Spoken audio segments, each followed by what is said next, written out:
Okay, so this is a video just to kind of demo the new stereo I finished putting in my car. It's a 2002 Honda Civic. And basically I've had a stereo in it for a while, but I've just recently done a few upgrades. Replaced the deck, added a sub, added an amp, rewired a bunch of stuff, you know, things like that. So this is kind of a walkthrough of what's in the car and, you know, how it's all been set up and how it's been wired together and what it can do. So, start with the head unit here.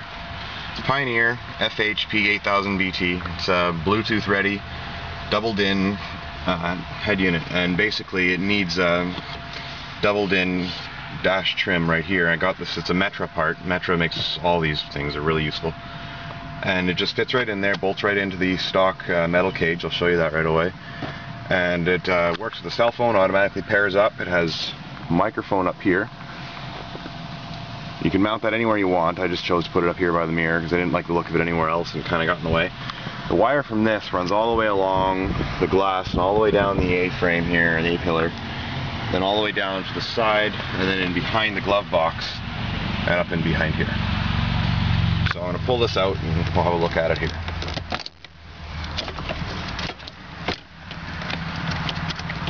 Really not much to pulling these things out in Honda. Pretty straightforward. So the back of this we can see here, there's 3 sets of RCA out, pre-outs. They're 4 volt. There's the rear and the rear of the top ones, the front are in the middle, and the sub are at the bottom there. So I've got the sub and the front's plugged in. I don't have anything on the rear. The 1 amp powering all 4 speakers plugged into front. Nick takes care of all that for me. So the speaker wires coming out of here are just leading to nothing. They're just taped over so they don't get in the way of anything. There's a USB input right here, and basically you can plug in anything you want to this USB input, but it's the big feature of it is that it works with an iPod. So you can plug in your iPod to that, and I just basically ran it through underneath into the glove box here. And so you can leave your iPod sitting in your glove box. Don't have to worry about it. You don't have to fumble with it while you're driving. You don't have to worry about people seeing it and stealing it. You just leave it in there. Runs all the time. It has a little blue port there, pretty much standard for any Pioneer deck. Plug in a cable to that. I do have it, I just haven't bothered to plug it in yet for this one. And you can plug in RCA inputs. Useful for a laptop or for an iPod if you don't have the USB support. All that kind of stuff. Put that back. Just kind of snaps into place, nice and easy. And makes the dash look nice and clean. You know, there's nothing in the way. There's no wires running out there. It's good. So let's have a look under the hood first for wiring. Wiring here starts off from the battery positive terminal. Nothing special on the ground. It's a brand new battery, but you know, there's nothing big that'll fit into a Honda Civic. So the fuse here, it's fused, you know, about 6 inches or so away from the battery, just what you want. It's a 150 amp fuse, which is too big for this wire. We accidentally grounded it while we were installing, and the wire just caught fire rather than shorting the fuse. So I need to downsize that to 125 or 100 even. The wire itself is 4 gauge. I've got it covered with just this plastic cover here. You can get this from pretty much any auto shop or any electronic shop even. And it's just a useful heat protector so you don't melt your wire to something.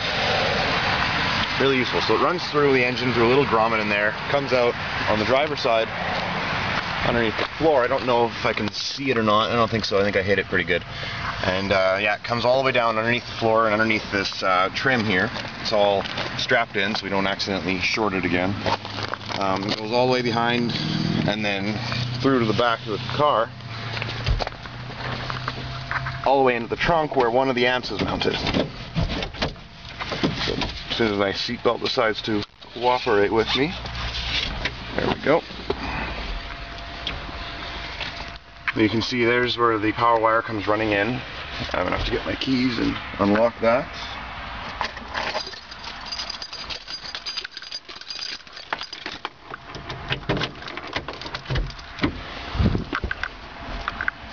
There we go. Yeah, so there's the back of the sub box. The power wire runs in from the side over here, where it runs into the capacitor, and capacitor grounds, and basically makes it a little bit easier on the battery. When the subs pull power, they pull as the sub kicks. So the harder the sub kicks, the more power they pull at one time. and that's really hard in a battery. So what the capacitor does is store a charge, so then the amp pulls from that, and then the capacitor just slowly, constantly pulls from the battery. Kind of increases your battery life, makes it a little bit easier. You don't get the lights dimming so much. This little thing up here is a distro block, and the power wire runs in there, splits out two different ways. One of them runs right over here to the power on this amplifier, powering the subs. The other one keeps going, runs all the way to the second amp, which is powering the door speakers.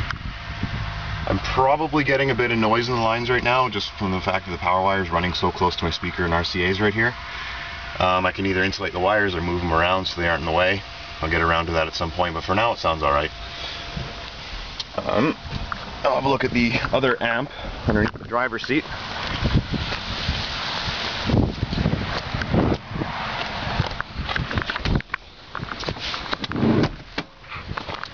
So underneath this seat we have a Pioneer 760 watt 2-channel amp, and it's basically powering all 4 door speakers.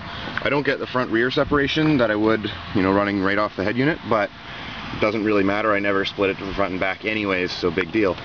Power wire here is not really hidden. It runs in and hides underneath the panel right here, and then it disappears. So it's only visible for a few inches. I didn't feel like cutting a hole in the carpet at the end of the day, so left it like that for now. Don't think it's going to cause any problems. Yeah, the subs are a pair of Pioneer Premier.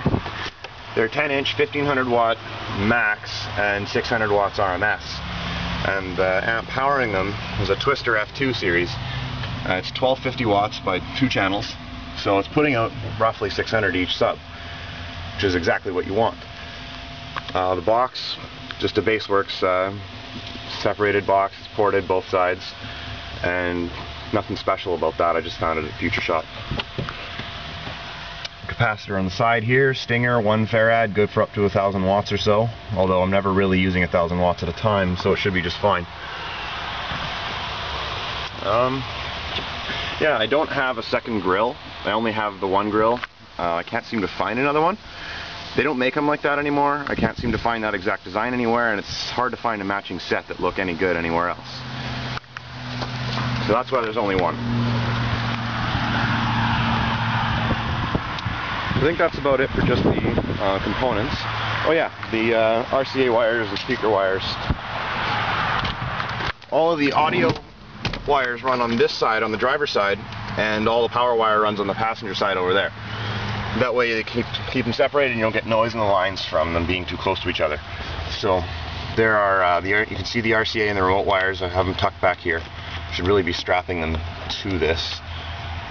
But they're strapped underneath here, they're strapped back here, and they shouldn't get in the way of the pedals. They run underneath the carpet back here, and then there's no way to put them underneath this pedal, unfortunately, or this footrest. So they just kind of sit up here and they're strapped into the back so they can't move anywhere.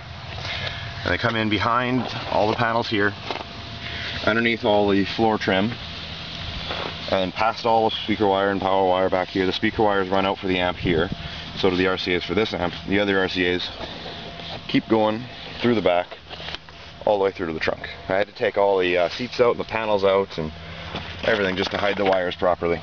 It takes a few hours. Alright, so we're going to turn it on, see what it sounds like.